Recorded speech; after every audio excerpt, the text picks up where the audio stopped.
Hello, Joshua P. Warren here, and I am in exotic San Juan, Puerto Rico with my good friend Santero David Longley. And David is a priest of Ifa in the African Yoruba tradition, but he's also a world-renowned artist with works in museums and esteemed private collections all around the world. And David, of course, knows about my love for magic wands and your interest in magic wands. And so I am certainly excited to announce that at my request, Santero David Longley has created a special limited edition collection of 18 handmade magic wands. He made them all right here in his home workshop in Puerto Rico. Every single wand is absolutely unique, and he has never done this before. And so I'm going to get the camera and I'm going to interview David a little bit and have him tell us about each of the wands that he made, how he made it, and how these magic wands can be used. Generally speaking, if you were talking to a novice and that person said, "How do you use a magic wand?" what is the answer to that question? First of all, you use the magic wand for good. That would be my very first answer. After that, what I would say to them is, it is to manifest the good things you want in your life. And that's basically what magic wands are. Magic wands are a conduit through which energy flows from you to it and beyond. And then it is a circular thing that comes back and ends up with you. That's why I say to everyone, you never use it for malevolent purposes, because it's going to come back and bite you in the ass. Okay? All right, so here we have this incredible collection of 18 wands. Each of these wands, when I begin to make them, I feel them.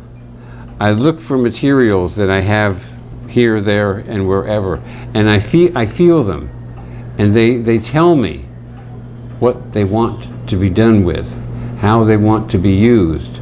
And if you would, let's just go through the whole list one by one. One by one. Yeah. This one was probably, this is the first one, and this was the most fun. This one is to draw things to you, things that you want, okay? And it is made of silver wire, carnelian beads, and also magnetic hematite. The magnetic hematite, of course, is the drawing power, the magnetic power. The whole world is filled with this magnetic power. And so you can use this wand to manifest those things that you want for yourself. This one is also hematite. Hematite is an iron ore from which all life sprang. So you can create living forms, I would say, from this, such as strange little toads or strange little lizards, etc., etc. This is for the more, how should we say, adept, witchy person who would use a wand of this nature. Another one, the garnet and pearl one. This one is a hardwood, and it has been carved on both ends so that you can kind of use it at either end. It also told me how it wanted to be put together, and it's basically drilled with a Dremel drill that has little like ball shapes that these stones will fit in perfectly. And it can also be used for purification of one's personal self. This one I call the dragon's blood.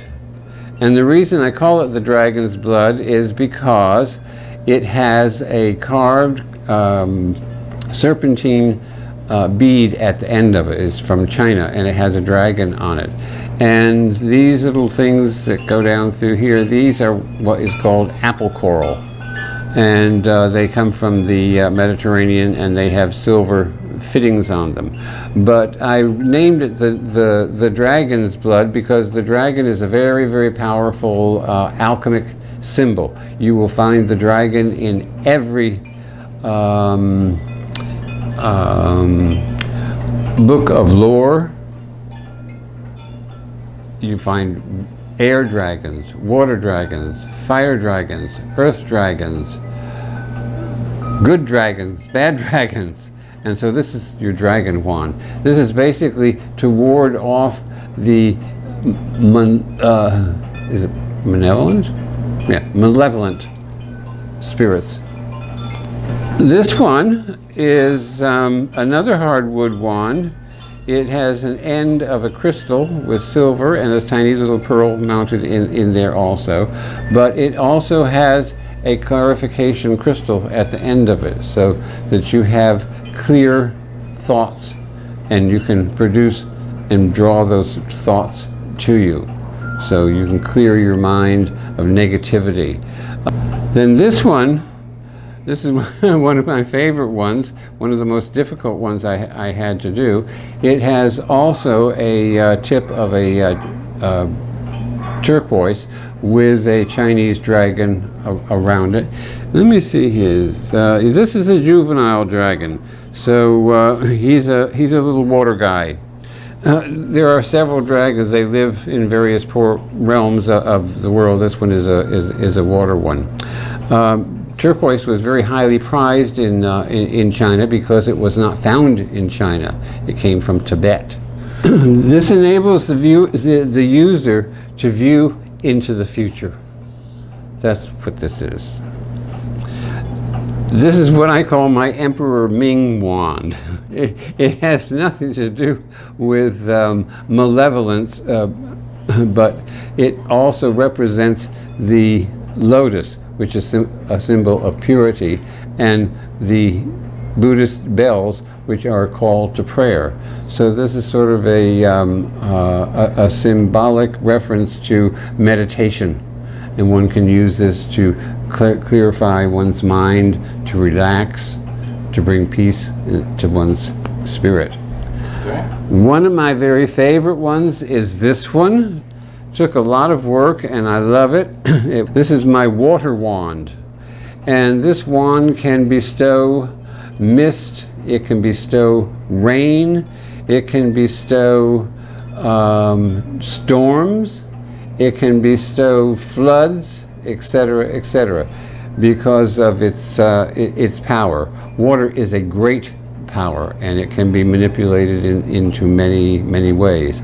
So what we have here on the handle are Mediterranean coral, and we also have pearls, which are from water, and we also have white rare coral.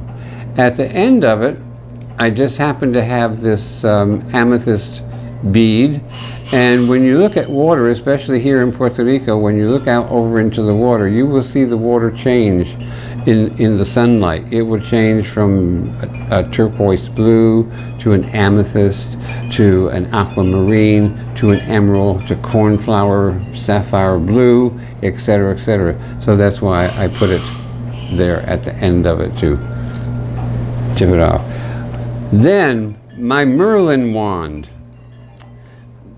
No alchemy or wand story or aficionado is complete without a reference to Merlin.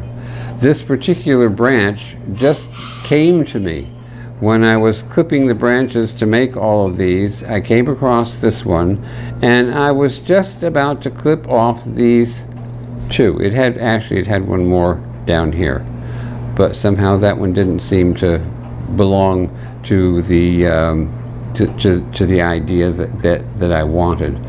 Merlin is a very powerful magician. He is able to manifest all sorts of things, and the end of it is wrapped in sterling silver. If you are aware of many of the Merlin movies, you will notice that Merlin wears a silver skull cap. And I'm not exactly sure what that silver skull cap is, but I know that it is a conductor. Okay, so this is the conductor of this particular magic wand to manifest whatever it is that you wish to have. Also, another conductor is copper, a hardwood, and then another hardwood in the end of it. And this basically is to store energy for later use. I don't think many people realize that you can take a wand and you can actually, in fact, store energy within it. And this is one that you can. Then one of my favorites, I guess, is my carnelian firebird. I call it the firebird because it's orange, and carnelian is actually the Greek word for fire, part of the word for fire. And so basically, this is the dragon's tails and his legs. And dragons are fortuitous because they can bring you good luck and also great wisdom. This one, this is a wand of spirit. And when I say spirit, I mean spirit, living spirit, or passed away spirit, the spirit of a dead animal in particular.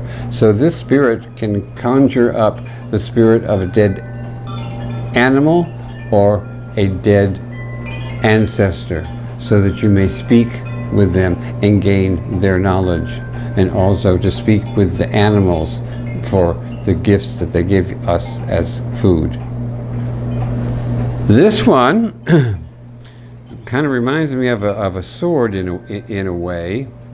I had a devilish time getting this, what I call hilt, on the end of it. It is a piece. It is a Chinese piece called a B-I, and that word means heaven. So when you see a round disc with a hole in the center of it, that is a Chinese bee. They were buried with the dead. They were used as ornament. They were portents of good luck, prosperity.